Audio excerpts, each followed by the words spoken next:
នៅក្នុងជីវិតរបស់យើងម្នាក់មិនថាអ្នកណាទេរមែងតែចង់មានជីវិតគូឬដៃគូយល់ចិត្តតែស្នេហាមិនមែនជារឿងងាយស្រួលដូចយើងគិតនឹងចង់បាន100%នោះទេបើជ្រើសរើសខុសគឺមានតែសេចក្តីទុក្ខច្រើនជាងសេចក្តីសុខហើយការរស់នៅតែម្នាក់ឯង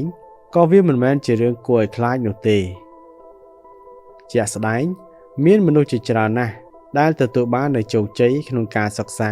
និងការងារទោះបីជាគ្មានស្នេហាក៏ដោយមនុស្សយើងទោះបីជារស់នៅដោយគ្មានស្នេហាក៏អាចធ្វើឲ្យខ្លួនឯងសប្បាយចិត្តនិងមានសេចក្តីសុខបានដែរអ្នក single ជាច្រើនមិនដែលបានដឹងទេថាខ្លួនឯងកំពុងតែជួបរឿងដែលអាចធ្វើឲ្យខ្លួនឯងមានអត្ថប្រយោជន៍ប៉ុណ្ណានោះទេប្រសិនបើអ្នកមិនជឿទៅលើអ្វីដែលបានរៀបរាប់ខាងលើទេចូលពិចារណានៅអត្ថប្រយោជន៍ដ៏គួរភ្ញាក់ផ្អើលទាំង9ចំណុចតទៅនេះទី1អ្នកអាចធ្វើដំណើរកម្សាន្តបានដោយរីករាយអ្នកធ្លាប់គិតទេថាដៃគូស្នេហារបស់អ្នកអាចនឹងមានប្រតិកម្មបែបណានៅពេលដែលអ្នកធ្វើដំណើរកម្សាន្តទៅទីកន្លែងណាឆ្ងាយហើយចំណាយពេលជាច្រើនថ្ងៃដោយមិនយកពួកគេទៅជាមួយច្បាស់ណាស់ថាពួកគេប្រកាសជាមិនសប្បាយចិត្តដូច្នេះហើយដំណើរកម្សាន្តរបស់យើងគឺពិតជាមិនមានភាពសប្បាយរីករាយនោះទេទោះបីជាយ៉ាងណាមនុស្សដែល single គឺមានសេរីភាពក្នុងការធ្វើដំណើរកម្សាន្តមិនថាធ្វើការដំណើរកម្សាន្តទៅឆ្ងាយឬរយៈពេលយូរប៉ុណ្ណានោះទេគឺដំណើរកម្សាន្តរបស់យើងប្រកបទៅដោយភាពរីករាយទី2អ្នកអាចលេងជាមួយអ្នកណាក៏បានដោយមិនមានការភ័យខ្លាចជាការពិតណាស់យើងតែងតែលេងសើចជាមួយនឹងមិត្តភ័ក្តិរបស់យើងដើម្បីបង្កើននូវភាពសប្បាយរីករាយហើយទោះបីជាស្និទ្ធស្នាលខ្លាំងក៏ដោយក៏យើងមិនខ្លាចអ្នកណាខឹងឬអន់ចិត្តអីដែរផ្ទុយទៅវិញចំពោះអ្នកដែលមានដៃគូស្នេហាគឺពួកគេមិនសូវហ៊ានលេងឬស្និទ្ធស្នាលជាមួយនឹងមិត្តភ័ក្តិនោះទេដោយខ្លាចដៃគូរបស់ខ្លួនខឹងឬមិនសប្បាយចិត្តទី3អ្នកអាចមើលថែរាងកាយរបស់ខ្លួនឯងបានល្អវាជារឿងគួរឲ្យចង់អស់សំណើចណាស់នៅពេលដែលអ្នកមានដៃគូតាមការស្ទង់មតិរបស់អ្នកស្រាវជ្រាវអង់គ្លេសបានរកឃើញថាមនុស្សជាច្រើនបានឡើងទម្ងន់14ផោនបន្ទាប់ពីចាប់ផ្ដើមមានទំនាក់ទំនងស្នេហាការឡើងទម្ងន់នេះលេចឡើងជាផលវិបាកដោយសារតែសកម្មភាពរាល់ថ្ងៃកត្តាដែលធ្វើពួកគេឡើងទម្ងន់គឺពួកគេចូលចិត្តញ៉ាំអាហារខាងក្រៅប្រសិនបើអ្នកចង់បានរាងស្អាតនិងមានពេលថែរាងកាយជីវិត single នេះហើយគឺជាជម្រើសដ៏ល្អរបស់អ្នកទី4អ្នកអាចមានពេលវេលាសម្រាប់ស្គាល់ខ្លួនឯងឲ្យបានកាន់តែច្បាស់មនុស្សយើងម្នាក់គឺត្រូវស្រឡាញ់ខ្លួនឯងឲ្យបានច្រើនមុនពេលឲ្យអ្នកដទៃស្រឡាញ់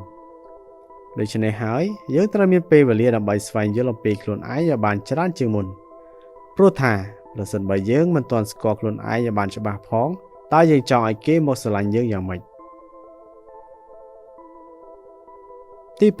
5អ្នកអាចគេងដោយស្ងប់ស្ងាត់និងគ្មានការរំខានអ្នកគិតទេថាត្រូវចំណាយពេលប៉ុន្មាននាទីប៉ុន្មានម៉ោងក្នុងមួយយប់ដើម្បីនិយាយទូរស័ព្ទឬឆាតលេងជាមួយដៃគូរបស់អ្នកហើយបើសិនជាដៃគូរបស់អ្នកចេញក្រៅនោះច្បាស់ណាស់ថា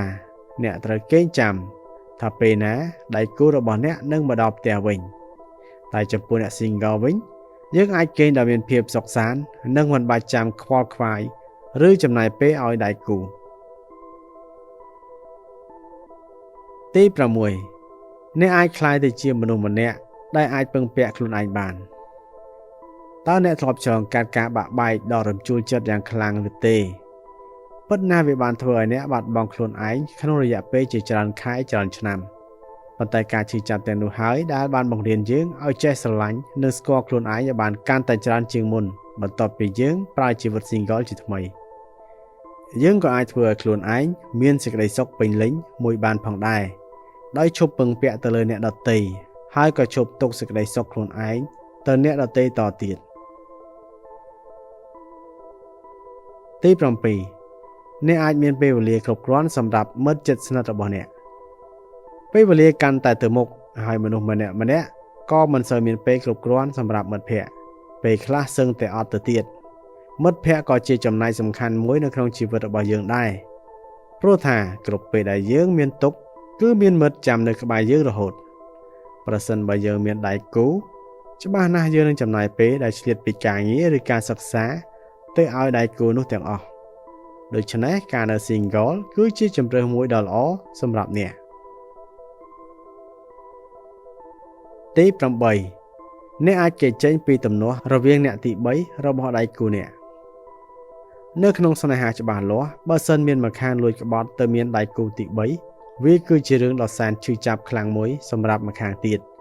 ហើយការឈឺចាប់ទាំងនោះអាចធ្វើឲ្យខ្លួនរបស់គេហ៊ានធ្វើរឿងឈួតដែលនឹកស្មានមិនដល់ទៀតផងនិងចុងក្រោយទី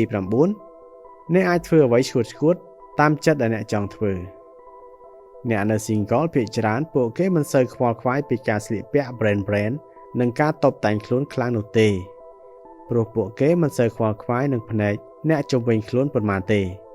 ពួកគេចូលចិត្តធ្វើអ្វីដែលគិតថាពួកគេនឹងមានសេចក្តីសុខហើយអ្វីដែលអាចធ្វើឲ្យពួកគេសប្បាយចិត្តខ្លាំងនោះគឺញ៉ាំ